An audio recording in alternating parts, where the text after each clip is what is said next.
RJD नेता तेजस्वी यादव को मुख्यमंत्री बनाने के लिए असदुद्दीन ओवैसी भी तैयार हैं। अब फैसला लालू प्रसाद यादव को करना है। नमस्कार, द इंडिया टॉप देख रहे हैं। मैं हूं आपके साथ बिरजू सिंह।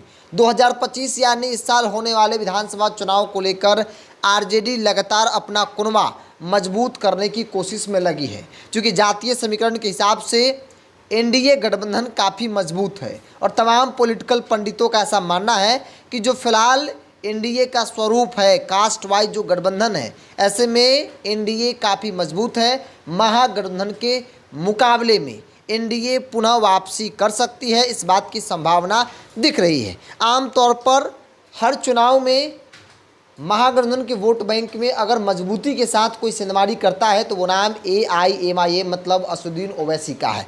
पिछले बार भी असदुद्दीन ओवैसी अपने 5 विधायक को जिताने में कामयाब हो गए थे, 20 सीटों पर चुनाव लड़े थे। मतलब बड़ी सेंधमारी मुसलमान वोट बैंक में असदुद्दीन ओवैसी ने किया था, जिसका खामियाजा तेजस्वी यादव को भुगतना पड़ा था। शायद तेजस्वी यादव को लगा कि भाई अगर हम लोग एकजुट होते तो पिछली बार ही तेजस्वी यादव मुख्यमंत्री बन गए होते, लेकिन कुछ गलतियां हुई जिसका कारण खामियाजा भुगतना पड़ा। अब देखिए, असदुद्दीन ओवैसी ने पत्र लिखा है लालू प्रसाद यादव को, उनकी पार्टी लिखी है। अख्तरुल इमाम जो बिहार के प्रदेश अध्यक्ष हैं, उन्होंने लिखकर कहा है कि हम भी महागठबंधन में शामिल होना चाहते हैं। जो वोट बैंक में बिखराव होता है वो एकजुट रहेगा तो निश्चित तौर पर बिहार में महागठबंधन की सरकार बनाएंगे और सांप्रदायिक ताकतों को सत्ता से बेदखल करेंगे।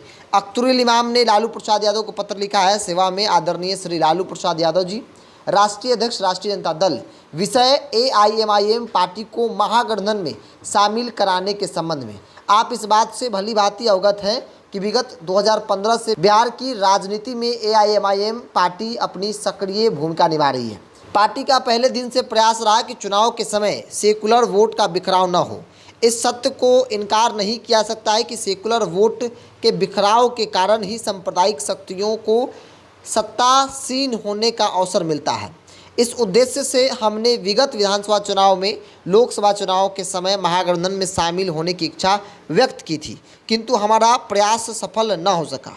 वर्ष 2025 विधानसभा चुनाव हमारे सामने है, इसलिए पुनः हमारी इच्छा है कि AIMIM पार्टी को महागठबंधन में शामिल किया जाए और इस संबंध में मैंने पार्टी, राजद, कांग्रेस एवं लेफ्ट के कई वरिष्ठ नेताओं को मौखिक एवं टेलीफोनिक वार्ता की सूचना दी है, जिसकी चर्चा मीडिया में भी है। यदि हम सब मिलकर विधानसभा चुनाव लड़े तो मुझे पूरा विश्वास है कि सेकुलर वोटों के बिखराव को रोकने में सफल हो सकेंगे और फलस्वरूप बिहार में अगली सरकार महागठबंधन की ही बनेगी। आशा है इस प्रस्ताव पर आप सकारात्मक निर्णय लेते हुए यथाशीघ्र अवगत कराने का कष्ट करेंगे। मतलब असदुद्दीन ओवैसी की पार्टी चाहती है कि महागठबंधन का हिस्सा बने, महागठबंधन के साथ चुनाव लड़े। अगर महागठबंधन के साथ चुनाव लड़ेगी तो फिर जो वोट का बिखराव होता है वो नहीं होगा और वोट एकजुट होंगी तो नेता प्रतिपक्ष तेजस्वी यादव मुख्यमंत्री बन सकते हैं।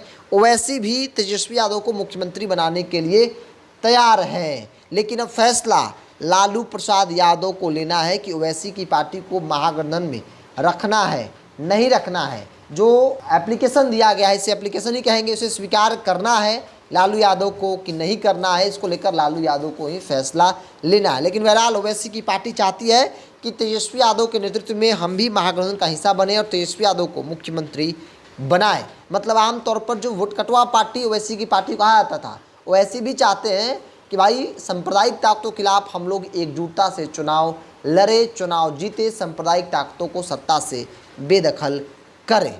बहरहाल आप क्या मान रहे हैं, समझ रहे हैं, आप भी अपनी राय को कमेंट्स बॉक्स में रखिएगा। इस पूरी रिपोर्ट में इतना ही। बहुत बहुत धन्यवाद।